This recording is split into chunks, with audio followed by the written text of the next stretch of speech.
संस्कार और संसार के रिश्तों की आकर्षण से मुक्त रहने वाले डबल लाइट फरिश्ता ಹಳೆಯ ಸಂಸ್ಕಾರಗಳು ಹಾಗೂ ಸಂಸಾರದ ಸಂಬಂಧದಿಂದ ಹಳೆಯ ಸಂಸ್ಕಾರಗಳು ಜಗತ್ತಿನ ಸಂಬಂಧಗಳ ಆಕರ್ಷಣೆಗಳಿಂದ ಮುಕ್ತರಾಗಿರುವಂತವರು ಹಳೆಯ ಸಂಸ್ಕಾರ ಹಾಗೂ ಹಳೆಯ ಜಗತ್ತಿನ ಸಂಬಂಧಗಳ ಆಕರ್ಷಣೆಗಳಿಂದ ಮುಕ್ತ ಆಗಿರುವಂತವರು डबल लाइट फरिश्ता आगिरी।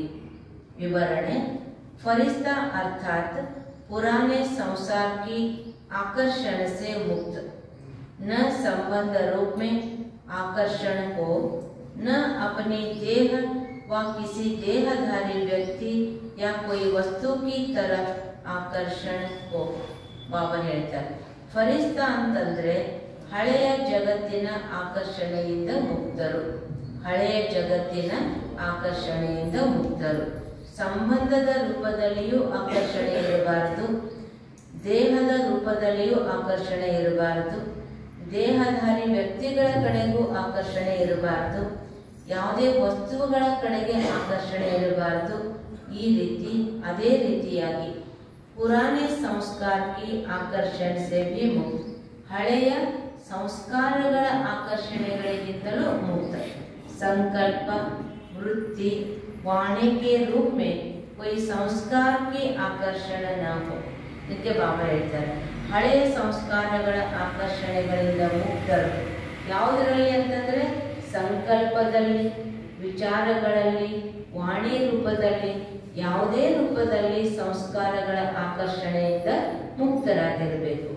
जब ऐसे सर्व आकर्षणों से अथवा व्यर्थ समय, व्यर्थ संग, व्यर्थ वारण से मुक्त बनेंगे तब कहेंगे डबल लाइट फरिश्ता। ಬಾಬಾ ಹೇಳ್ತಾರೆ ಯಾವಾಗ ಹೀಗೆ ಸರ್ವ ಆಕರ್ಷಣೆಗಳಿಂದ ಅಥವಾ ಸ್ವಯಂ ವ್ಯರ್ಥ ಸಮಯದಿಂದ, ವ್ಯರ್ಥ ಸಂಗಮದಿಂದ, ವ್ಯರ್ಥ ವಾತಾವರಣದಿಂದ ಮುಕ್ತ ಆಗುವಿರೋ ಆಗ ಹೇಳಲಾಗ್ತದೆ डबल लाइट फरिश्ता।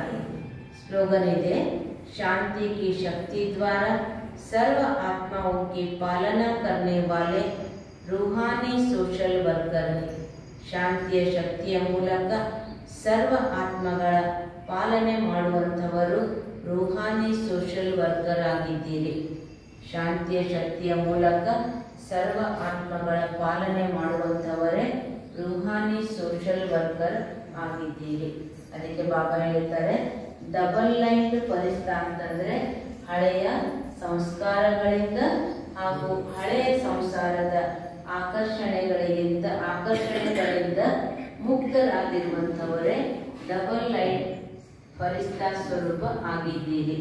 ಅದಕ್ಕೆ ಬಾಬಾ ಹೇಳ್ತಾರೆ ಡಬಲ್ ಲೈಟ್ ಫರಿಶ್ತಾ ಸ್ವರೂಪ ಅಂತಂದ್ರೆ ಹಳೆಯ ಸಂಸ್ಕಾರಗಳಿಂದಲೂ ಮುಕ್ತರಾಗಿರ್ಬೇಕು, ಹಳೆಯ ಜಗತ್ತಿನ ಯಾವುದೇ ಆಕರ್ಷಣೆ ಸ್ವಯಂ ದೇಹದ ಪ್ರತಿಯಾಗಿರಲಿ, ದೇಹಧಾರಿಗಳ ಪ್ರತಿಯಾಗಿರಲಿ, ಸಾಧನಗಳ ಪ್ರತಿಯಾಗಿರಲಿ, ಯಾವುದೇ ರೂಪದ ಆಕರ್ಷಣೆಗಳಿಂದ ಮುಕ್ತರು ಆಗಿರಿ ಆಗ ಹೇಳಾಗ್ತದೆ ಡಬಲ್ ಲೈಟ್ ಫರಿಶ್ತಾ। ಓಂ ಶಾಂತಿ। ನೋಡಿ ಬಾಬಾ ಇವತ್ತು ಹೇಳಿದ್ರು ಆಶೀರ್ವಾದವನ್ನ ಕೊಡಿರಿ, ಆಶೀರ್ವಾದವನ್ನ ಪಡೆಯಿರಿ, ಕಾರಣದ ನಿವಾರಣೆ ಮಾಡಿರಿ, ಸಮಸ್ಯೆಗಳ ಸಮಾಧಾನ ಮಾಡಿರಿ। ಅದಕ್ಕೆ ಬಾಬಾ ಇವತ್ತೇನ್ ಮಾಡಿದ್ರು ದೃಢ ಸಂಕಲ್ಪ ಮಾಡಿಸಿದ್ರಿ ಎಲ್ಲ ಮಕ್ಕಳ ಕಡೆಯಿಂದ। ಏನ್ ಸಂಕಲ್ಪ ಮಾಡಿಸಿದ್ರಿ?